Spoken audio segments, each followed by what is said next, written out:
आप लोग को अभी जो पिछले क्लास में पढ़ा है जस्ट समझ में आया ना? ठीक है ना? काफ़ी है? और ज़्यादा डेप्थ जाना होगा? इतना काफ़ी है। यूपीएससी के सिलेबस को लेके इतना जो है काफ़ी है।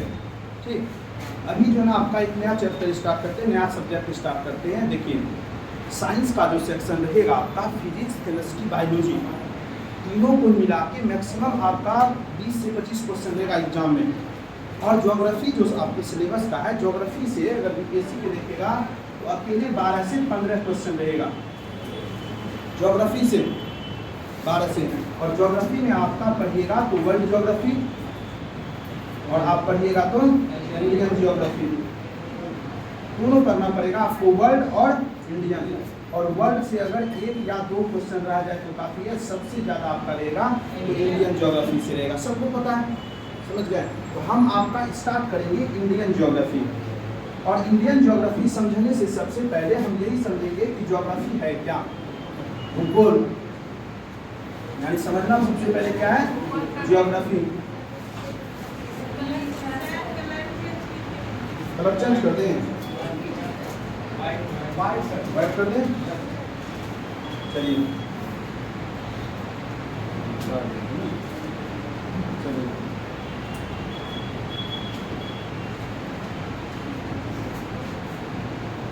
ठीक है,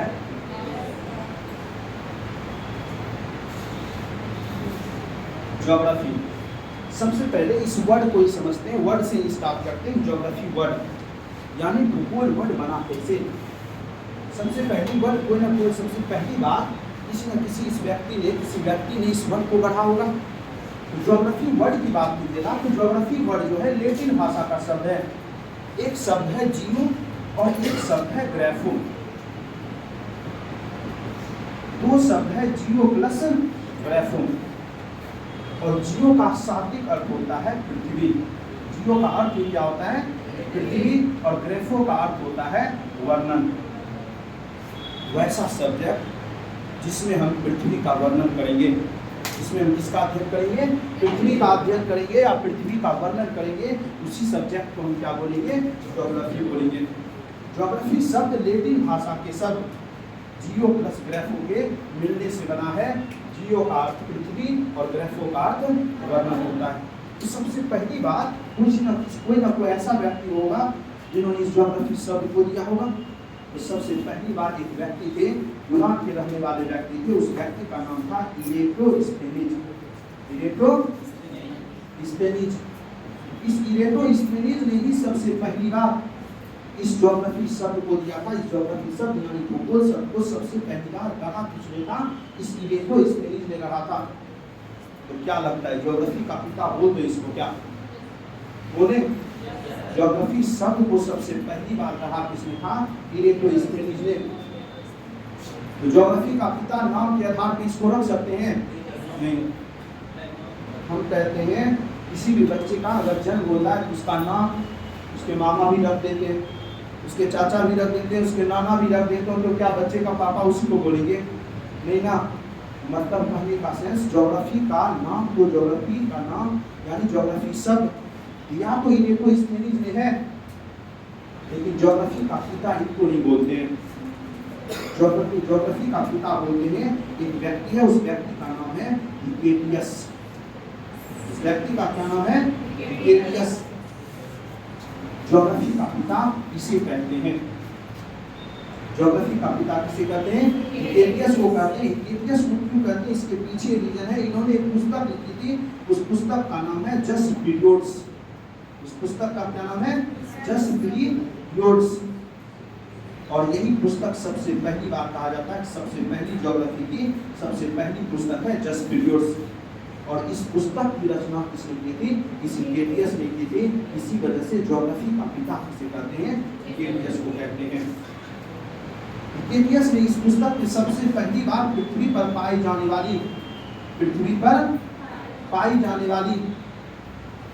वाली धातु का वर्णन किया था। पृथ्वी पे जो धातु पाई जाती है, तरह तरह के एलिमेंट पाए जाते हैं, इस एलिमेंट का आपने इस पुस्तक में जस्ट पीरियड्स में वर्णन किया था। इसी वजह से हिपेटियस को क्या कहा जाता है, ज्योग्राफी का पिता कहा जाता है। लेकिन ज्योग्राफी का पिता क्या इलेक्ट्रोस्फेनिज को बोले नहीं, तो बोलेगा ज्योग्राफी शब्द सबसे पहले किसने कहा था? ज्योग्राफी शब्द किसने दिया था? इलेक्ट्रोस्फेनिज ने। ज्योग्राफी का पिता किसे कहते हैं? इसको क्यों कहते हैं? क्योंकि इन्होंने ज्योग्राफी की सबसे पहली पुस्तक की रचना की थी। और ज्योग्राफी की सबसे पहली पुस्तक कौन सी हो गई? Just because. और जस्ट बिकॉज़ पुस्तक में इन्होंने किस चीज का वर्णन किया था? पृथ्वी पर पाई जाने वाली वस्तु का, धातु का इन्होंने वर्णन किया था। तो देखिए सबसे पहले का बात है, बहुत प्राचीन काल का बात है। तो ज्योग्राफी सब्जेक्ट पहले कोई पढ़ता नहीं था। ज्योग्राफी सब्जेक्ट में जो हम पढ़ेंगे यानी भूगोल में जो पढ़ेंगे, इस पृथ्वी के बारे में पढ़ेंगे, कहाँ नदी है, कहीं कहाँ झरना है, कहाँ पहाड़ है, कहाँ पठार है। तो पहले कहा जाता था कि पर्वत, पठार, नदी, झील, झरना, सड़क पर क्या पढ़ेंगे हम? पढ़ने का कोई सब्जेक्ट है? समझ गए? इसको सब्जेक्ट के तौर पे मान्यता प्राप्त नहीं था। तो यही व्यक्ति है इलेक्ट्रोस्फेनिज, जिन्होंने क्या किया था? इसको एक व्यवस्था में लाया। इन्होंने यूरोप के लोगों को, यूनान के लोगों को बोला कि भैया ये भी एक सब्जेक्ट है, भूगोल भी एक सब्जेक्ट है जिसको आप पृथ्वी के बारे में पढ़ना चाहिए। इसको सब्जेक्ट का दर्जा दिलाने का काम, इसको एक रूप से पढ़ने के रूप में व्यवस्थित यानी इसको व्यवस्था में लाने का काम किसने किया? इलेक्ट्रोस्फेनिज ने किया। मतलब एक सब्जेक्ट के रूप में पहचान दिलाया किसने? इलेक्ट्रोस्फेनिज ने। और एक सब्जेक्ट का पहचान को दिलाया ही साथ इसको पढ़ने की व्यवस्था में यानी शिक्षा की व्यवस्था में दिलाया किसने? इस इलेक्ट्रोस्फेनिज ने। इसी वजह से व्यवस्थित भूगोल का जनक, व्यवस्थित भूगोल का जनक किसको कहते हैं? इलेक्ट्रोस्फेनिज को बोलते हैं। व्यवस्थित भूगोल का जनक बोलते हैं इलेक्ट्रोस्फेनिज को, इलेक्ट्रोस्फेनिज को बोलते हैं। आपसे पूछेगा भूगोल का पिता व्यवस्थित भूगोल का पिता इलेक्ट्रोस्फेनिज। क्यों इसको कहते हैं? इसके पीछे का रीजन जाने? इसको इस वजह से कहते हैं ताकि एक सब्जेक्ट का पहचान, एक सब्जेक्ट का दर्जा, इसको एक व्यवस्था में लाया किसने? इलेक्ट्रोस्फेनिज ने। और इन्होंने ही लाया, इसी वजह से सब लोगों ने इसको क्या करना किया?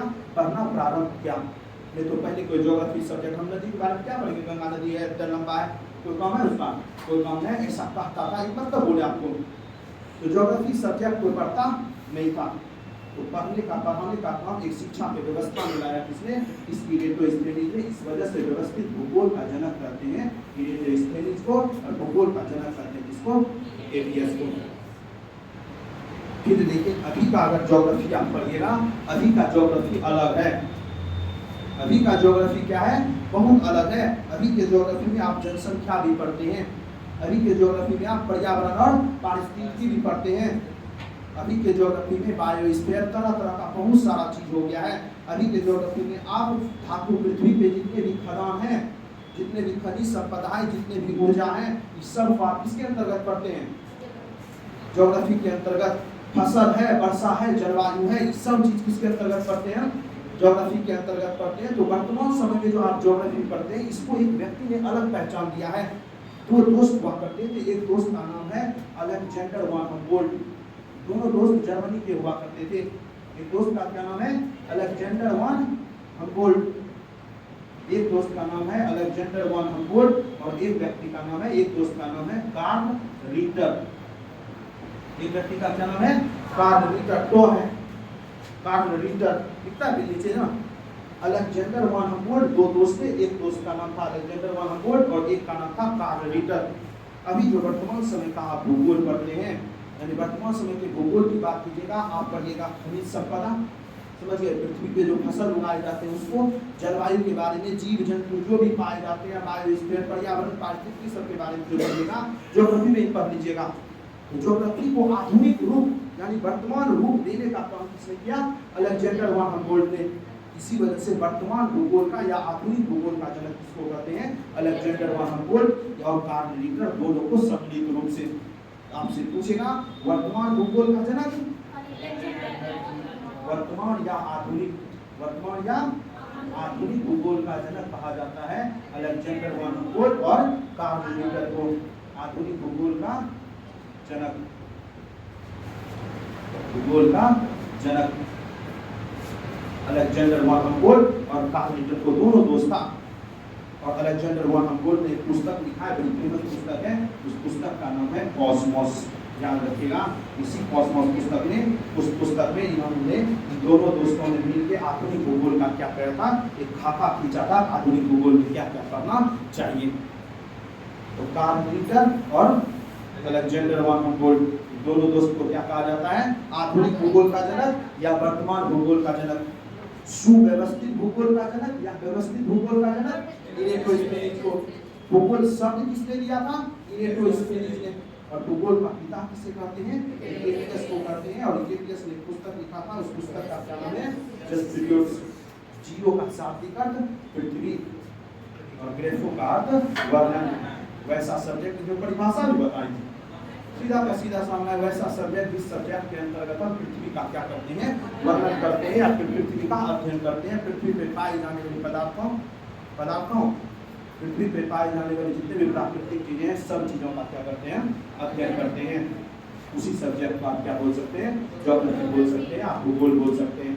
तो ज्योग्राफी का पिता, ज्योग्राफी के व्यवस्थित भूगोल का पिता, और आप कह दीजिए वर्तमान भूगोल का पिता। इतना दूर तक समझ में आया, समझ गए, तीनों याद रह जाएगा। तीन तो नाम है, एक हिकेटियस है, इरेटोस्थेनीज, अलेक्जेंडर वन humboldt और कार्ल रीटर। चार नाम है ना। पुस्तक बताएं जस्ट पीरियड्स कॉस्मोस, और कोई बताए, कुछ नहीं बताए। और तीनों को व्यवस्थित ढंग से कर देना। सबसे पहले भूगोल का पिता हिकेटियस, भूगोल शब्द दिया, इरेटोस्थेनीज शब्द दिया, उसको एक व्यवस्था में लाया, उसको एक सब्जेक्ट का क्या दिलाया, पहचान दिलाया। किसने दिलवाया, इरेटोस्थेनीज ने दिलवाया। फिर तीसरा स्टेप आइएगा, जैसे नीचे आइए, नीचे जैसे तीसरा स्टेप आइएगा, मतलब वर्तमान भूगोल का जनक अलेक्जेंडर वन humboldt और कार्ल रीटर। वर्तमान बोले या आधुनिक बोले, इतना ही बताएं और कुछ तो ज्यादा बताएं नहीं। कितना दूर तक याद रह जाएगा। अब देखिए, जब आप ज्योग्राफी पढ़िएगा, ज्योग्राफी पढ़ने के लिए आपको दो चीज का बहुत जरूरी है, एक नक्शा और एक आपको ग्लोब। इसके द्वारा, इसके बिना आप ज्योग्राफी सब्जेक्ट का कल्पना तक नहीं कर सकते हैं। जब तक आप ग्लोब का अध्ययन न करें और मैप का अध्ययन न करें, नक्शा का। आप देखते हैं हिस्ट्री भी पढ़ाते हैं तो नक्शा का कितना जरूरत है, आपको हिस्ट्री पढ़ने के लिए भी नक्शा का जरूरत पड़ेगा, ज्योग्राफी का। और ऐसे कहा जाता है कि ज्योग्राफी सब्जेक्ट ही ऐसा है, अगर आप हिस्ट्री पढ़ें या आप पॉलिटी पढ़ें, हर जगह आपको नक्शे का जरूरत पड़ेगा। हम कहते हैं, आप पॉलिटी में पढ़ते हैं किसी राज्य में, इस राज्य बिहार राज्य का स्थापना इस ईस्वी को, अगर आपको बिहार राज्य दिखा दे मैप पे, नक्शा पे, आपको याद रखना क्या हो जाएगा, आसान हो जाएगा। आप चीज़ों को याद रख लीजिएगा। एक आप लोग पढ़ेंगे, खासकर बीएड किए हुए, तो आप लोगों को बताया गया कि मनुष्य जो है सबसे ज़्यादा याद रखता है फिगर, चित्र को। अगर हम आप आज आपका चेहरा देख लिए तो 5 साल बाद देख करके मिलिएगा तो हम पहचान जाएंगे कि आपको इसको देखे थे कहीं ना कहीं। और सबसे ज़्यादा याद रहता है चेहरा। इसी वजह से मूवी सब का कहानी अगर दिखा दें तो एक बार में देख लेता हो, मूवी देखते वो सीन देखते हैं तो घटाते हैं। तो मनुष्य का नेचर है, माइंड का नेचर है, सबसे ज़्यादा याद रहता है चित्र। इसीलिए बार बार हम नक्शा का प्रयोग करते हैं हर चीज़ों में, खास करके ताकि आपको क्या रह जाए, याद रह जाए। उसके बाद याद रहता है सुना हुआ, उसके बाद याद रहता है सुना हुआ, और सबसे अंत में याद रहता है पढ़ा हुआ, आप जो पढ़ते हैं। यही है माइंड का फंक्शन। और अब किसी का अगर इससे उल्टा चलता है तो दिमाग दिखाइए, तब उनका दिमाग से इसे कम कर मेरा मतलब यही है। मैक्सिमम मानव का फंक्शन इसी तरह से करता है काम, तो सबसे ज़्यादा चित्र। इसी वजह से अगर आप ज्योग्राफी सब्जेक्ट पढ़िएगा, ज्योग्राफी सब्जेक्ट पढ़ने के लिए आपको सबसे पहले जरूरत पड़ेगा ग्लोब का। पृथ्वी का वर्णन करेंगे कि क्या है, पृथ्वी है। और पृथ्वी मोटे तौर पर अभी सिर्फ जानिए पृथ्वी कैसी है, आपको दिख रहा है गोल है, पृथ्वी गोल है, और वो है आपका मानचित्र, नक्शा। तो सबसे पहली बार कोई ना कोई ऐसा व्यक्ति होगा जिसने इस चीज को बनाया होगा ना, अध्ययन जब किया होगा, वही आपको अभी समझना है। बाकी तो पढ़े हुए करेंगे ज्योग्राफी में, डेली इसका इस्तेमाल है। इस ग्लोब को सबसे पहली बार जो बनाया था एक व्यक्ति है, उस व्यक्ति का नाम है मार्टिन वेहम। इस व्यक्ति का क्या नाम है, मार्टिन वेहम। तो आपसे पूछेगा विश्व ग्लोब के निर्माता कौन थे, मार्टिन वेहम। विश्व ग्लोब के निर्माता, विश्व ग्लोब को बनाया था किसने, मार्टिन वेहम ने। मार्टिन वेहम ने सबसे पहली बार विश्व ग्लोब को बनाया। उसी प्रकार से वो नक्शा किसी ने बनाया होगा सबसे पहली बार, उस नक्शा को बनाया जो आपको नक्शा दिखाते हैं, वर्ल्ड मैप जो अभी पढ़ा रहे थे आपको, सबसे पहली बार इस वर्ल्ड मैप को बनाया था अनाक्सीमेंडर ने। किसने बनाया था? अनाक्सीमेंडर ने बनाया था सबसे पहली बार। तो विश्व ग्लोब के निर्माता हो गए मार्टिन मेहनत, और आपके विश्व मानचित्र के निर्माता कौन हो गए? अनाक्सीमेंडर। अनाक्सीमेंडर ने सबसे पहली बार विश्व मानचित्र को बनाया था। अनाक्सीमेंडर ने बनाया, लेकिन हमारे भारत को दर्शाया ही नहीं, मानचित्र पे हमारे भारत को नहीं दर्शाया। एक व्यक्ति था, उसका नाम है टॉलमी। उस व्यक्ति का क्या नाम है? टॉलमी। इस टॉलमी ने हमारे भारत को क्या किया? विश्व मानचित्र पे दर्शाया। विश्व मानचित्र पे भारत को किसने दर्शाया है? टॉलमी ने। भारत को दर्शाया किसने? टॉलमी ने। आपसे पूछेगा कि विश्व मानचित्र को किसने बनाया? अनाक्सीमेंडर ने। विश्व ग्लोब को किसने बनाया? मार्टिन मेहनत ने बनाया। और विश्व मानचित्र में सबसे पहली बार भारत को किसने दर्शाया? तो दर्शाया टॉलमी ने। समझ में आया? आप इस चीजों को पढ़िएगा, इसका इस्तेमाल होगा। तो सबसे पहली बार बनाया मार्टिन मेहनत ने ग्लोब और मानचित्र बनाया, और इसका यही से होगा आपका ज्योग्राफी। उस मानचित्र और ग्लोब से इसी का पढ़ना है, इसी चीजों को पढ़ना है बस। ये बस ये इसको अध्ययन कर लिए, ज्योग्राफी सब्जेक्ट क्या हो गया आपका? खत्म हो गया। और इसमें भी आपको सब अध्ययन करना है, सबसे ज्यादा अध्ययन करना है हमारे भारत का। सबसे पहले अध्ययन किसका करना है? हमारे भारत का अध्ययन करना है सबसे ज्यादा, और सबसे गहराई के साथ भारत का अध्ययन करेंगे, और थोड़ा ऊपर ऊपर करेंगे, काहे की समय नहीं है, समझ गए? ऊपर ऊपर अध्ययन करेंगे वर्ल्ड का। तो स्टार्ट करेंगे आपका भारत का भूगोल। तो भारत का भूगोल समझने से पहले मैप को समझिए। मान लीजिए ये पूरा का पूरा क्या है आपका? ये नक्शा है, ये पूरा का पूरा पृथ्वी है। और पृथ्वी को क्या करें हम? एक ऐसे काट दें बीचों बीच इस जगह से, इसको काट के एक ऐसे खींच ले, एक ऐसे प्लेन कागज में बना दे, इसको ऐसे करके काट के इसको एक प्लेन कागज पे बना के, और पूरा का पूरा यहाँ से वहां तक दे दें। इसी का प्लेन कागज पे जो दर्शाया है, यही दर्शाया और प्लेन कागज पे वो क्या है? मानचित्र है। बस कुछ नया चीज है नहीं, मानचित्र को नया चीज नहीं है। और ये भी जो ई बनाया, इसी को क्या क्या? एक प्लेन कागज पे। आप लोग घर बनाते हैं, घर का नक्शा बनता है? नहीं बनता है। आपका एक कागज पे घर का नक्शा बन जाता है। बस समझ लीजिए वही नक्शा है हमारे पूरे पृथ्वी का। वो 2D में है, ये आपका क्या है? 3 डायमेंशन में, 3D में सेम बात है। इसको अगर आपको काट के बोले कि आपको इसको बना दीजिए मानचित्र, तो आपको बन जाएगा कैसा? इस प्रकार से। पूरा का पूरा वर्ल्ड का मैप, पूरा का पूरा वर्ल्ड का मैप है। और जितना ब्लू दिखे सब पानी, जितना कलर दिखे सब जमीन। पृथ्वी पे दो ही है। अभी आपको जस्ट बताए थे द्वीप, बताए थे ना द्वीप। अगर छोटा सा जमीन का टुकड़ा चारों ओर घिरा हो किससे? पानी से, उसको क्या बोलते हैं? द्वीप। और अगर बड़ा जमीन वाला टुकड़ा पानी से घिरा हो तब क्या बोलेंगे उसको? महाद्वीप। क्या बोलेंगे उसको? अरे छोटा को द्वीप, बड़ा को महाद्वीप। छोटा सा टुकड़ा है, देखिए ये बड़ा टुकड़ा है, इसको बोलेंगे महाद्वीप। समझ गए? इसको बोलेंगे महाद्वीप, इसको बोलेंगे महाद्वीप, पूरे को बोलेंगे महाद्वीप। महाद्वीप या महादेश की बात है। एक वो देश है, वो देश बहुत सारा देश है। महादेश कुछ नहीं है, शब्द का गेम है। द्वीप, अभी द्वीप आपको बताएं वैसा जमीन वाला टुकड़ा जो चारों ओर पानी से घिरा है। छोटा है तो द्वीप, बड़ा है तो महाद्वीप। सेम उसी तरह से है। उस पृथ्वी पे 7 महादेश और 5 महासागर है।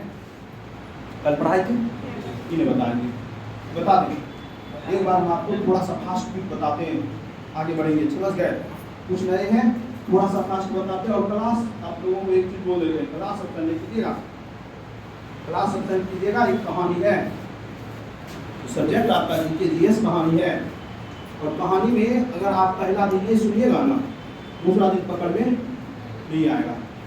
अभी तो आपको पकड़ में आ जा रहा है, हम रिवाइज कर देंगे, अगले बार से किसी भी क्लास थोड़े निवेदन करेंगे। तो आपको बोले 7 महादेश और 5 महासागर। कितने महादेश? अच्छा, इसी चीज को गोल बना दे तो ऐसा नहीं बनेगा, इसी को बना दे। कल समझाए थे, यही चीजें हैं।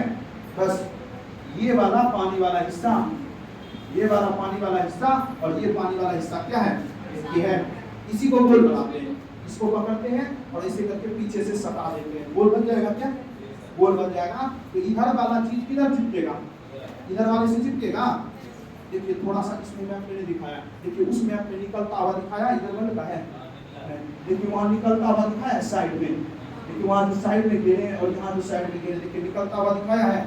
दोनों ओर देखिए, थोड़ा सा ये निकला हुआ चीज उधर दिखाया है, इसका निकला हुआ चीज इधर दिखाया है। उसको आप गोल बनाइए पीछे से साथ के, तो ये पानी वाला हिस्सा और ये पानी वाला हिस्सा ये है, दोनों क्या होगा, एक साथ आ जाएगा। यही चीज यहाँ है। तो 7 महादेश और 5 महासागर। फास्ट कीजिएगा, आप लोग बताइएगा, बताएं, समझ गए। इस जगह कौन सा पर्वत, कौन सा पर्वत, गुरात पर्वत। इस जगह पे कौन सा पर्वत, गुरात पर्वत। गुरात पर्वत, ये कौन सा सागर, कैस्पियन सागर। ये कौन सा सागर, काला सागर। ऐसे करके रेखा खींचा, एक महादेश बन गया आपका। कौन सा महादेश, एशिया के जस्ट बगल में यूरोप, एशिया के जस्ट बगल में यूरोप, और यूरोप के जस्ट ये वाला ऊपर वाला कौन सा हो गया, उत्तरी अमेरिका। इसका नाम क्या है, उत्तरी अमेरिका। और ऊपर उत्तरी अमेरिका तो नीचे दक्षिण अमेरिका, नीचे दक्षिण अमेरिका। इसका नाम है अफ्रीका। इसका नाम क्या है, अफ्रीका। और इसका नाम है ऑस्ट्रेलिया, इसका नाम है ऑस्ट्रेलिया। और नीचे में आपका है अंटार्कटिका। वो आपको नहीं दिखेगा, देखिए यहाँ गोल है, देखिए वहां दिखता है, वहां है साइड में नीचे व्हाइट व्हाइट रखा है ना डब्बा में, वही है अंटार्कटिका नीचे उसमें आपने। और यहाँ आपको दिखेगा ऐसे गोल गोल, देखिए उजला ऐसा दिख रहा है यहाँ पे, ये जो उजला वाला है यही है अंटार्कटिका, ये अंटार्कटिका। तो देखिए 1 2 3 4 5 6 और नीचे वाला 7, नीचे वाला चीज है यही है अंटार्कटिका। 7 महादेश और 5 महासागर। अभी जस्ट बताया आपको कि इस साइड वाला महासागर और इस साइड वाला महासागर एक ही है। इस वाले का नाम है प्रशांत महासागर, इस वाले बीच में है इसका नाम है अटलांटिक महासागर, और इस नीचे वाले का नाम है इंडियन ओशन यानी हिंद महासागर। अब गोल है पृथ्वी, पृथ्वी कैसी है, गोल है, तो ऊपर में भी पानी होगा कि नहीं, नीचे भी पानी होगा कि नहीं। ऊपर जो पानी है उसका नाम है आर्कटिक महासागर, इसका क्या नाम है, आर्कटिक। और नीचे जो है उसका नाम है अंटार्कटिका। ऊपर जो पानी देखिए दिखता है बुलबुल, दिख रहा है ना, ये है आर्कटिक। और इसके व्हाइट वाले के जस्ट बगल में है पानी है कि नहीं, इसका नाम है अंटार्कटिका महासागर। तो पृथ्वी पे 7 महादेश और 5 महासागर है। कितने महादेश, 7 महादेश और 5 महासागर। चलिए अब समझते हैं, अब आते हैं भारत में। भारत की बात करते हैं तो भारत कहाँ है, बोलेगा कि पृथ्वी पर भारत की स्थिति बताइए। एक बात बताइए, पृथ्वी पर पूरा का पूरा क्या ये गोला है, गोला है या नहीं, गोल है। और बीचों बीच अगर हम एक लाइन खींच दें, इस गोला को आधा आधा काट दें, तो ऊपर वाले आधा गोला को बोलेंगे उत्तरी गोला, आधा गोला का आधा वाला ऊपर वाले टुकड़े को क्या बोलेंगे, उत्तरी गोला, और नीचे वाले गोला को दक्षिणी गोला। तो दिखाते हैं आपको भारत, भारत यहाँ है, तो भारत किस गोलार्ध में है, भारत किस गोलार्ध में, उत्तरी गोलार्ध में। इस जगह पे रेखा में खींचा गया है, समझ गए। तो भारत किस गोलार्ध में, उत्तरी गोलार्ध में। आपसे पूछेगा भारत की स्थिति बताइए, तो भारत की स्थिति बताइए, तो भारत किस गोलार्ध में, उत्तरी गोलार्ध में। तो पृथ्वी को बांटा है गोलार्धों में, पृथ्वी को किसमें बांटा है, गोलार्धों में। ऊपर वाला इसका आधा टुकड़ा करेंगे हम, ऐसे बीचों बीच लाइन खींचेंगे, आधा टुकड़ा। ऊपर वाला गोला का आधा भाग गोला प्लस आधा गोला, और ऊपर वाला गोला है आधा तो उत्तरी गोला, नीचे वाला है तो दक्षिणी गोला। अब पृथ्वी को इस प्रकार से बांटा है, तो पृथ्वी को ऐसे भी बांटा है, ऐसे बांटा है पृथ्वी को, देखिए ऐसे करके बांटा है, इसके ऊपर, इसके ऊपर पृथ्वी को क्या किया गया है, बीचों बीच बांटा गया है। और नीचे आ गया, पृथ्वी को क्या किया गया है, गोलार्धों में बांटा गया है। और पृथ्वी का जो गोलार्ध है, पृथ्वी को 2 गोलार्धों में बांटा गया। कितने गोलार्धों में, 2 गोलार्धों में बांटा गया है। इसके ऊपर वाले को बोलते हैं उत्तरी गोलार्ध, और इसके नीचे वाले को क्या बोलते हैं, दक्षिणी गोलार्ध। आपसे पूछेगा भारत किस गोलार्ध में, उत्तरी गोलार्ध में। उसके बाद पृथ्वी को ऐसे ऐसे बांटे, यानी पृथ्वी को पश्चिम से किसमें बांटे? पूरब में। पश्चिम से पूरब में बांटे, उत्तर से दक्षिण में बांटे। ऊपर उत्तर, अभी जस्ट बोले उत्तरी गोलार्ध दक्षिणी गोलार्ध, ऊपर वाला उत्तरी गोलार्ध और नीचे वाला दक्षिणी गोलार्ध। पृथ्वी को थोड़ा दिमाग रखिएगा, एकदम खुला हुआ, समझ गए? ऊपर में बांटे उत्तरी गोलार्ध और नीचे बांटे दक्षिणी गोलार्ध। और पृथ्वी को अब पूरब और पश्चिम में बांटा गया। पृथ्वी में क्या किया गया? एक रेखा ऐसे बीचों बीच खींचा गया और इस रेखा का नाम रखा गया देशांतर रेखा। इस रेखा का क्या नाम रखा गया? देशांतर रेखा। देशांतर रेखा इसका नाम रखा गया। अब इसके इस साइड कौन सा देशांतर? इसके इस साइड कौन देशांतर? पूर्वी देशांतर। और इसके इस साइड कौन सा देशांतर? पश्चिमी देशांतर। तो भारत किस देशांतर में है? पूर्वी देशांतर में। अगर पूछेगा कि भारत की स्थिति आप बताइए इस पृथ्वी पे, भारत की स्थिति क्या है, आप बोलिएगा भारत उत्तरी गोलार्ध और पूर्वी देशांतर में स्थित एक देश है। भारत उत्तरी गोलार्ध और पूर्वी देशांतर में स्थित एक देश है। तो भारत भी है और चाइना भी है, रूस भी है, बहुत सारा देश है, नहीं है? यह है कि नहीं? बोलेगा एशिया किस महादेश में? एशिया किस महाद्वीप में? एशिया किस ओर है? उत्तरी गोलार्ध और पूर्वी देशांतर के साइड। आपसे पूछेगा उत्तरी अमेरिका किधर है? उत्तरी अमेरिका, उत्तरी गोलार्ध और गोलार्ध कौन सा? पहले इसको बात, पहले उत्तरी गोलार्ध और पश्चिमी देशांतर। उत्तरी गोलार्ध और पश्चिमी देशांतर, बस इसके बारे में पूछेगा। इसके बारे में बोलेगा उत्तर दक्षिणी गोलार्ध और पश्चिमी देशांतर। देशांतर कौन सा होगा? पश्चिमी। पूछेगा ऑस्ट्रेलिया, तब क्या बोलेगा? दक्षिणी गोलार्ध और पूर्वी देशांतर। आपसे कोई भी चीज पूछ सकता है, पूछ देगा देश का नाम बताइए पृथ्वी पे कहाँ अवस्थित है। कोई सा भी देश दिया, आपको थोड़ा सा नक्शा के बारे में जानकारी होना अनिवार्य है। आप यहाँ तक समझे, आगे बढ़े। आपका स्टार्ट कर रहे हैं तो थोड़ा सा भारत का स्थिति बता दिया और इसी को करना है, इसी देश को प्यारा सा देश है, समझ गया? और इसके बारे में सब चीज जानिए, इसका इतिहास जानिए, इसका ज्योग्राफी जानिए, इसका पॉलिटी जानिए, समझ गए? इसका इकोनॉमी जानिए, सब चीज जानिए और सरकारी जॉब प्राप्त कीजिए। इसका सब चीज जानिए और सरकारी जॉब प्राप्त कीजिए। इसका सब चीज जान गए तो आपको 50,000 60,000 रुपया जितना जानिएगा, देखिए एक बड़ा चीज है, आपको जितना जानिएगा ना देश के बारे में उतना सरकार पैसा देगी। उतना आप कम सम जानिएगा, आपको कम में पैसा देगा। आप और ज्यादा जान के IAS बन जाइए, आपको और पैसा देगा। सीधा ज्ञान का पूजा है। पावर किसका है? ज्ञान। एक चीज बताइए, मेहनत सबसे ज्यादा कौन करता है इस धरती पे? सबसे ज्यादा मेहनत करता है मजदूर। 8 घंटा बोरा उठाता है या कुदाल उठाता है, लेकिन पैसा सबसे ज्यादा कम किसको मिलता है? मजदूर को। माँ करती है। जो भी देखिए, माँ का तो पेमेंट है, माँ का तो पेमेंट रखते हैं क्या? माँ का कोई पेमेंट नहीं। माँ तो अलग चीजें हैं, वो आपका अपना, जो आपका अपना संतान है सब करते हैं। वो तो अपनी स्वार्थ कीजिएगा, क्या जी? उसके लिए भी आप पेमेंट दीजिएगा, क्या लीजिए? बेटा को पढ़ाइए, जॉब लगाइए और बोलिए अकाउंट मेरा लगाओगे अटैच में, अपने दीदी का नहीं। समझ गए? बात सही है, करना चाहिए कम से कम। हम तो कहते हैं फिक्स कर दें, पर 25% जाएगा माँ बाप को, नहीं रहेगा? सही इधर दिया था जी। अगर आप किसी माँ बाप को नहीं छोड़ते संपत्ति में, तो माँ बाप कभी भी संपत्ति लेता अलग अलग तरह का देते रहता है, समझ गए? और इम्पोर्टेंस देना भी चाहिए, समझ गए? आप भी माँ बाप, आपके भी माँ बाप हैं, आप भी बनिएगा, जैसा कीजिएगा वैसा पाइएगा। और सब सेम जगह पे है, समझ गए? वो चीजें अलग है। मतलब कहने का सेंस है कि मेहनत का पैसा नहीं मिलता है, पैसा मिलता है किसका? ज्ञान का। और पूजा होता है योग्यता का, और किसी का पूजा नहीं होता है, पूजा योग्यता का होता है।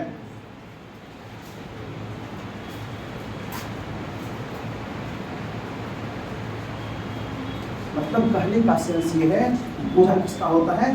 योग्यता का होता है। अगर आपके पास योग्यता है उसकी क्या होगी? पूजा होगी। IAS को कितना आराम है? आपको लगता होगा IAS को आराम है, AC गाड़ी में जाएगा, AC वाला केबिन है, समझ गए?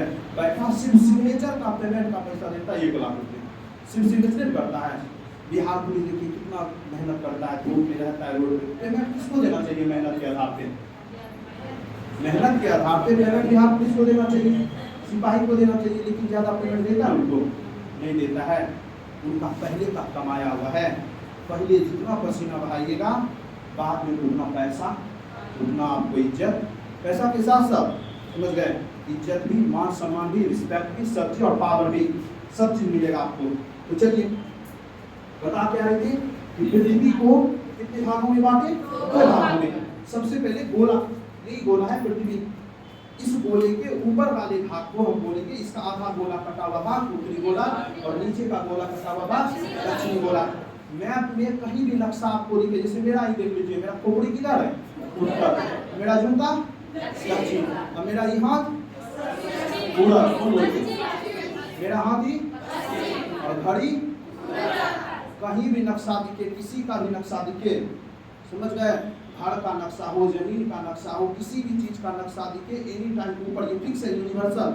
और अगर कोई जबरदस्ती बनाता है उधर करके तो उसको आपको मानना नहीं है, यूनिवर्सल माना गया है मैप में, ऊपर उत्तर नीचे दक्षिण। और अगर आप नक्शा देख रहे हैं तो आपके दाहिना साइड पूरब और आपके बायां साइड पश्चिम। तो अब देखिए गोला है, और गोला का ऊपर वाला गोला तो उत्तरी गोला, गोला का आधा भाग तो गोला, ऊपर वाला उत्तरी गोला, नीचे वाला दक्षिणी गोला। तो हमारा भारत जो स्थित है, हमारा भारत स्थित है उत्तरी गोलार्ध में। किस गोलार्ध में? उत्तरी गोलार्ध में। अब पृथ्वी को ऐसे बांटे इस प्रकार से, और इस प्रकार से जो बांटे, ये जो रेखा खींचा गया, इस रेखा का क्या नाम रखा गया? देशांतर रेखा। और देशांतर रेखा अभी जस्ट बताए, इसके इस रेखा को मान लीजिए बीचों बीच एक्यूरेट तो नहीं है, हम थोड़ा इधर उधर खींचे, हम आपके लिए नीचे एक्यूरेट नहीं है, लेकिन आप मान लीजिए बीचों बीच है। इसके इस साइड कौन सा देशांतर? उत्तर। इसके इस साइड पूर्वी देशांतर और इसके इस साइड पश्चिमी देशांतर। तो भारत किधर है? पूर्वी देशांतर में। भारत किस साइड है? पूर्वी देशांतर में। तो भारत उत्तरी गोलार्ध और पूर्वी देशांतर में हिंद महासागर की शीर्ष पर स्थित क्या है? देश है। और इसी प्यारा देश का अध्ययन करेंगे।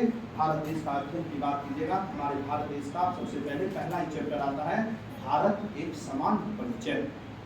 हमारे भारत का थोड़ा सा परिचय हो जाए, समझ गए? भारत एक समान परिचय थोड़ा सा पहले दिखाया आपको भारत, फिर आते हैं आपको भारत में। पहला ही चैप्टर स्टार्ट होता है ज्योग्राफी का, भारत एक समान परिचय। अभी तक चैप्टर स्टार्ट हुआ नहीं था, ये आपको थोड़ा बेसिक चीजें बता दिए, समझ गए, ताकि अगर पढ़ेंगे तो आपको जरूरी जानकारी होना चाहिए। तो भारत एक समान परिचय स्टार्ट कीजिएगा। तो भारत का क्या परिचय दिया जाए? तो भारत को अनेक नामों से जाना जाता है। भारत, आर्यावर्त, तरह तरह अलग अलग नामों से भारत को जाना जाता है। भारत की बात कीजिएगा तो भारत का नाम है भारत आर्यावर्त, आर्यावर्त। इंडिया आप जानते होंगे, इंडिया है, और रीवा भी है क्या जी? रीवा है, जम्बू द्वीप है, क्या है? जम्बू द्वीप है। और हमारे देश का नाम हिंदुस्तान भी है। यूनानी लोग जो है, यूनानी लोग बोले तो यूरोप कंट्री के लोग हमारे देश को क्या बोलते थे? इंडिया बोलते थे। हिंदुस्तान अरब प्रायद्वीप के जितने भी मुस्लिम कंट्री के लोग हैं, इस्लाम धर्म को मानने वाले लोग हैं, यानी अरब प्रायद्वीप के लोग हमारे देश को क्या बोलते थे? हिंदुस्तान बोलते थे। और जम्बू द्वीप हमारे देश का जो नाम पड़ा है, कहा जाता है कि प्राचीन काल में हमारे इस द्वीप में क्या था? पूरा का पूरा जामुन का ज्यादा मैक्सिमम पेड़ था। जब आपको बौद्ध धर्म पढ़ाएंगे तो बोलेंगे महात्मा बुद्ध जो थे जामुन के पेड़ के नीचे बैठ के चिंतन मनन किया करते थे। इसके पापा को टेंशन हुआ, राजा के बेटा थे, महात्मा बुद्ध हो जाते हैं ना, महात्मा बुद्ध राजा के बेटा थे। तो जामुन के पेड़ के पास जाके चिंतन मनन करते थे। इसके पापा को टेंशन हो गया, कहीं मेरा बेटा ऐसा तो नहीं हो जाएगा सन्यासी राजा का बेटा। अगर आप ही बोले आज तो हम साथ में करना पड़ेगी मम्मी पापा को। अगर आज आप बोल दें समझ गए, मम्मी पापा तुरंत आपका ही गला पकड़ लेंगे, करने पड़ेगा। सन्यासी कैसे होगे? समझ गए, उनको बोलना का शौक है, बहू का शौक है, अलग अलग बातें हैं, समझ गए। जैसा जैसा परिवार वैसा। अब किसी का परिवार फ्रीडम देता है कहाँ रहने शादी, अब एगो एक्सेप्शन को लेकर के क्या चलेंगे? मैक्सिमम परिवार में शादी करने से रोकता है क्या? नहीं। वैसा ही देखा कि महात्मा बुद्ध बन जाएगा सन्यासी। उसके पापा को टेंशन, उसके पापा बोले इसको एक जरा सा भी टेंशन होना नहीं चाहिए, क्या सोचता है पता लगाओ, और इसको सोचने देना तक नहीं है। और जो जो जितना जितना मौसम है, हर मौसम के लिए अलग अलग कर बनाओ। इसको एक जरा भी कष्ट का आभास ही नहीं होने दो। अगर कष्ट का आभास होगा तब भी संन्यास बनेगा। दुनिया की वास्तविकता को समझेगा तब तो। इसको दुनिया की वास्तविकता से ही क्या रखो? दूर रखो। हम कहते हैं आप दुनिया के भौतिक सुख सुविधा से दूर रहिएगा। आपको भौतिक सुख सुविधा से लगा देंगे तो आपको लगता है संन्यास बन पाइएगा? नहीं। भौतिक सुख सुविधा बाहरी चीज, जैसे आप अपना नाम रखते हैं, आपका भौतिक सुख, जितना भी बाहरी सुख सुविधा है आपके आंतरिक नहीं। जैसे सोते हैं आपका आंतरिक सुख सुविधा है, वो आप अंदर से खुश रहते हैं तो आपका आंतरिक है, वो भौतिक नहीं है।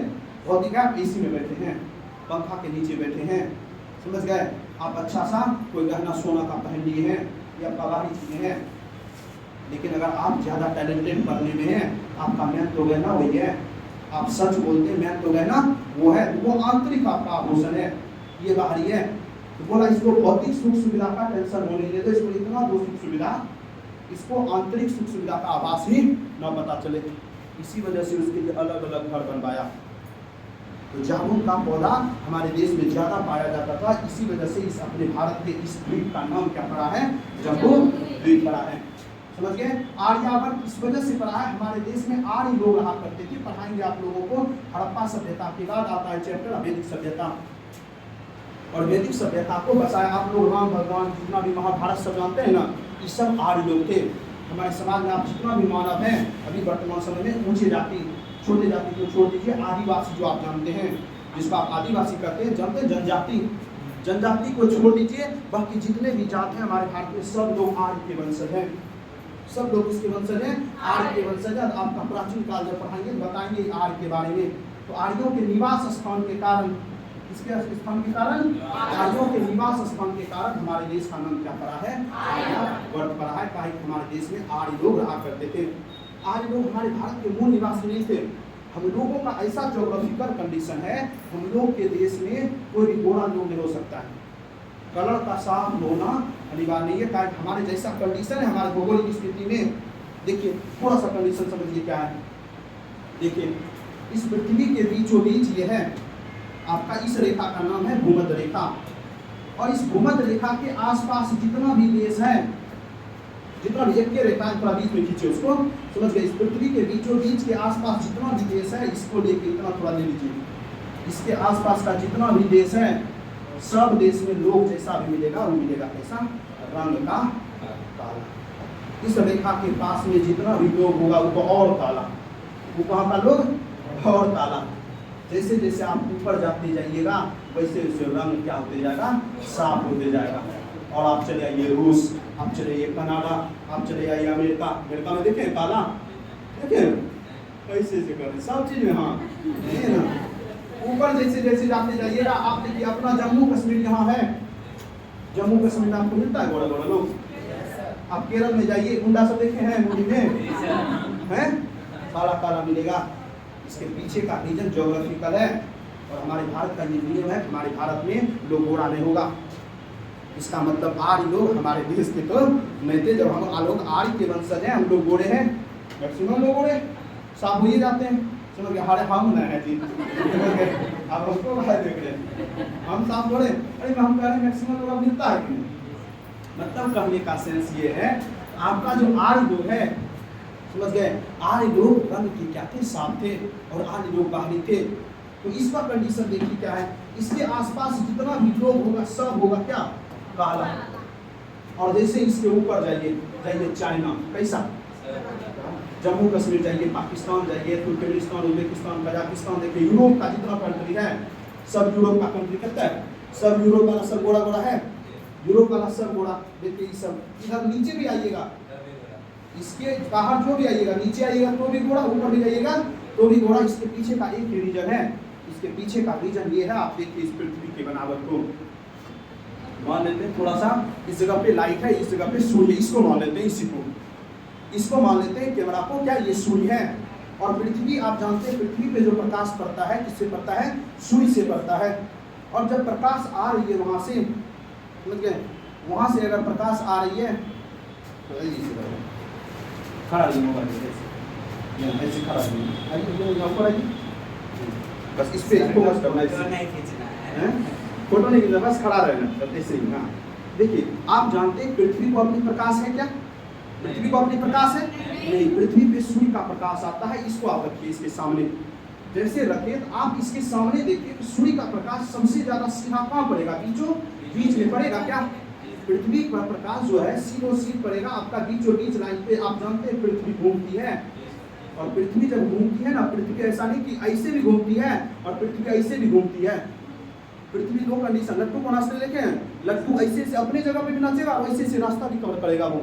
तो ऐसे ही पृथ्वी घूमती है, ऐसे करके पृथ्वी इस तरह से घूमती है, ऐसे ऐसे, मतलब पृथ्वी अपने अक्ष पे भी घूमती है और पृथ्वी सूर्य के चारों ओर भी घूमती है। ये सूर्य का प्रकाश अगर डायरेक्ट यहाँ पे पड़े तो क्या लगता है, जहाँ पे सूर्य का प्रकाश सीधा सीधा पड़ेगा वहाँ गर्मी होगा, गर्मी होगा। और सबसे ज्यादा सूर्य का प्रकाश कहाँ पड़ेगा, ऊपर या नीचे या बीच में? जहाँ पे गर्मी ज्यादा वहाँ पे लोग काला या गोरा, काला होगा। सिंपल सा बात है, यही ज्योग्राफिकल कंडीशन है। यहाँ का सारा लोग काला। जैसे जैसे ऊपर जाते जाइएगा तो सूर्य का किरण क्या पड़ेगा, तिरछा पड़ेगा। सूर्य का किरण तिरछा पड़ेगा तो सूर्य का लंबवत किरण पड़ेगा नहीं। इसका मतलब वहाँ गर्मी क्या होगा, कम होगा। आप रूस चले जाइए, 100 दिन ठंडे। रूस का लोग अपने यहाँ भीषण ठंडी में आएगा तो गंजी पहन के घूमेगा। जहाँ गर्मी में उतना ठंडी होता है ना उसके यहाँ, हमारे यहाँ उतना ठंडी होता है ठंडी के मौसम में, समझिए नॉर्मल होता है उसके लिए। वहाँ 70 -70, हम लोग का -2 चले जाए ना, बस क्लास कोचिंग बंद, समझ गए, सब कोचिंग बंद, तुरंत -2, वहाँ -70, -50, -40 ऐसे जाता है। मतलब इसका जैसे ही लंबवत किरण पड़ेगा वहाँ पे काला काला लोग। आप अफ्रीका देखिए, अफ्रीका देखिए इसको, ठीक है, आप अफ्रीका देखिए, अफ्रीका के इस सारे के सारे देशों में आपको कैसा मिलेगा, लोग काला मिलेगा। अफ्रीका आइए, आप वेस्ट इंडीज, यहाँ है वेस्ट इंडीज, वेस्ट इंडीज के लोगों को देखे हैं, वेस्ट इंडीज है, वेस्ट इंडीज क्रिकेट को देखे हैं ना, ये देखे हैं, नहीं देखे सर्च कीजिएगा, समझ गए। ये जो आपका सारा का सारा ये है वेस्ट इंडीज, इसके बीच में जो भी है हमारे भारत आइए, जैसे इस रेखा से आप ऊपर जाते जाइएगा ना, लोगों का रंग क्या होते जाएगा, साफ होते जाएगा। हम लोग बिहार में आइए, बिहार में लोग मैक्सिमम सांवला है, नहीं काला नहीं गोरा। आप जैसे और ऊपर चले जाइए, धीरे धीरे जैसे जैसे आप ऊपर जाते जाइएगा रंग क्या होते जाएगा, साफ होते जाएगा। और जैसे जैसे नीचे आते जाइएगा यहाँ रंग और काला होते जाएगा। जैसे बीच वाले के पास आइएगा और लंबवत और काला, उसके बाद नीचे आइएगा थोड़ा धीरे धीरे साफ होते जाएगा, साफ होते होते नीचे और आइएगा पूरा का पूरा साफ। मतलब गर्मी जो होता है सबसे ज्यादा किस जगह में रहता है, इस वाले क्षेत्र में रहता है। बाकी हम रेखा सब का नाम अभी नहीं बताने का, और कंफ्यूज हो जाइएगा आप लोग। धीरे धीरे आगे बढ़िएगा, हम आपको आगे बताएंगे, समझ गए। इस बेल्ट में पूरा का पूरा तो आर्य लोग जो रहते थे, आर्य लोग रहते थे मध्य एशिया में। आर्य लोग पे आए थे, आर्य लोग कहाँ रहते थे, मध्य एशिया में। एशिया है ना, एशिया के बीच में रहते थे, मध्य एशिया नहीं हुआ, मध्य एशिया। आर्य लोग रहते थे मध्य एशिया में। मध्य एशिया से आए थे हमारे भारत में रहने के लिए यहाँ पे। और भारत आए थे जानते हैं किस लिए, चारागाह की खोज में। चारागाह बोले तो ये आर्य लोग पशुपालक थे, गाय पाला करते थे। इसके क्षेत्र का क्या हुआ, घास खत्म हो गया। हमारे देश में आए इस जगह पे बड़ी घास है, ताकि इस जगह पे सिंधु नदी है, झेलम नदी है, चेनाब नदी है, रावी है, सतलज है, ब्यास है, सरस्वती है। इतनी सारी की सारी नदियाँ, जहाँ नदी ज़्यादा होगी वहाँ घास क्या होंगे, ज़्यादा होंगे। आप लोग देखते होंगे बहुत सारे हम लोगों के गाँव में दियारा है, दियारा जानते हैं ना, लोग जब सुखाड़ आता है तो अपने यहाँ चले जाता है गाय भैंस लेके, कहाँ दियारा, ताकि वहाँ घास फूस ज़्यादा मिले गाय भैंस को। तो उसी प्रकार से इस जगह नदी है, इसी वजह से घास ज़्यादा है। तो आज लोग आके बस गए यहीं पे, और आज से लगभग 1500 BC में आया था। कब आर्य लोग, 1500 BC में। अभी जस्ट बताया BC, ईसा मसीह के जन्म से 3100 साल पहले, 1500 साल पहले, 1500 साल पहले आर्य लोग यहाँ आया था। और आके बसा, इसी का जनसंख्या, इसी का जनरेशन बढ़ते गया, और यही आर्य लोग का जनसंख्या बढ़ेगा और बसेगा इधर बढ़ के, फिर इधर बढ़ के बसेगा ना, ऐसे ऐसे करते करते हमारे देश में जाके बस गया। आर्य लोग ऊपर है, इस रेखा के पार में है यहाँ मध्य एशिया। उधर का लोग कैसा होगा, काला गोरा। वही जो आज आप देखते हैं ऊंचे जाति, समझ गए, जितने भी ऊंचे जाति देखते हैं सब लोग आर्य है। और आर्य का अर्थ ही होता है श्रेष्ठ। आर्य का अर्थ क्या होता है, श्रेष्ठ। इसी आर्य लोगों ने आके अपने देश में एक सभ्यता बसाया जिसको कहते हैं वैदिक सभ्यता। हड़प्पा सभ्यता के बाद का चैप्टर है आपका वैदिक सभ्यता, इसको पढ़िएगा और इंटरेस्टिंग है, लेकिन पढ़ावेंगे आगे, समझ गए। इसी वजह से इसी आर्यों के निवास स्थान को लेकर हमारे देश का क्या नाम पड़ा, आर्यावर्त पड़ा। और इसी आर्य में एक कबीला था। आर्य लोग जब रहा करते थे, आर्य लोग रहा करते थे किसके, कबीला में। कबीला समझते हैं ना, झुंड बना के, उसको बोला जाता था कबीला। इसी में एक कबीला का नाम था भरत। इस कबीला का क्या नाम था? भरत। और इस कबीला जो था, इस कबीला में भी सबसे ज्यादा मजबूत शक्तिशाली कबीला कौन था? भरत कबीला था। इसी वजह से, समझ गए, इसी वजह से हमारे देश का क्या नाम पड़ा है? भारत पड़ा है। इसके संदर्भ में एक और कहानी है, वो राजा थे दुष्यंत, एक राजा थी महारानी थी शकुंतला। राजा दुष्यंत और शकुंतला का प्रेम कहानी, उसी का एक संतान था भरत, और बहुत प्रतापी राजा था भरत। इसी वजह से उसी राजा के नाम पे हमारे देश का नाम क्या पड़ा है? भारत पड़ा है। इसको लेके 2-3 कहानी है भारत को लेके, समझ गए। आपको ये कहानी याद रखना है नहीं, आप इतना याद रखिए कि हमारे देश का नाम क्या है? भारत है, आर्यभट्ट है, इंडिया है, जम्मूद्वीप है, हिंदुस्तान है, सारा का सारा। लेकिन हमारे देश का संविधान के अनुसार क्या नाम है? हमारे देश के संविधान में अनुच्छेद 1 में लिखा है भारत अर्थात इंडिया। इंडिया अर्थात भारत, बस संविधान के आधार पे लिखित तौर पे हमारे देश का 2 ही नाम है, इंडिया और भारत। वो ऐसा सरकारी कागज जिसमें इंडिया या हिंदुस्तान लिखा हो, आर्यभट्ट लिखा हो, कोई ऐसा सरकारी कागज आप हमको दिखा दीजिए। इंडिया लिखा रहेगा या तो भारत सरकार लिखा रहेगा, बस 2 ही चीजें। इंग्लिश में इंडिया रहेगा, हिंदी में भारत रहेगा। तो डायरेक्ट लिखा है कि पहला अनुच्छेद ही कहता है, संविधान का पहला अनुच्छेद, भारत अर्थात इंडिया राज्यों का क्या होगा? संघ होगा। भारत अर्थात इंडिया, बस 2 ही नाम है। तो आपसे पूछेगा हमारे संविधान के अनुसार भारत का कितना नाम है? 2 नाम है, समझे। भारत का देख लेते हैं, समझ गए। टाइम हुआ क्या? हो गया, ठीक है। इतना दूर तक समझ में आया सबको? थैंक यू, समझ गया, ठीक है। और अगर दिक्कत हो आप डायरेक्ट पूछ सकते हैं कोई भी सवाल। अगर यहाँ क्लास में लगे कि सर लग रहा है, समझ गए, हम ऑफिस में बैठे रहते हैं, अब तो कोई भी सवाल हो, समझ गए। और आप लोग, हमको जहाँ तक लगता है जैसे ही सिलेबस आएगा आप लोग प्रैक्टिस सेट आप लोग के लिए क्या करेंगे, हम लास्ट में जो पढ़ाएंगे, समझ गए, या जो इम्पोर्टेंट होगा कम से कम 20 से 25 क्वेश्चन रखेंगे, उसका डेली प्रैक्टिस करवा देंगे विद डिस्कशन, कंटिन्यू, ज़्यादा नहीं, 20 से 25 ही, समझ गए। उसका क्या करेंगे, आगे स्लाइडर बनाएंगे और उसका कंटिन्यू क्या करेंगे, 25 क्वेश्चन ही धीरे धीरे रफ्तार बनाएंगे, 25 से 50, 50 से 100, ठीक है।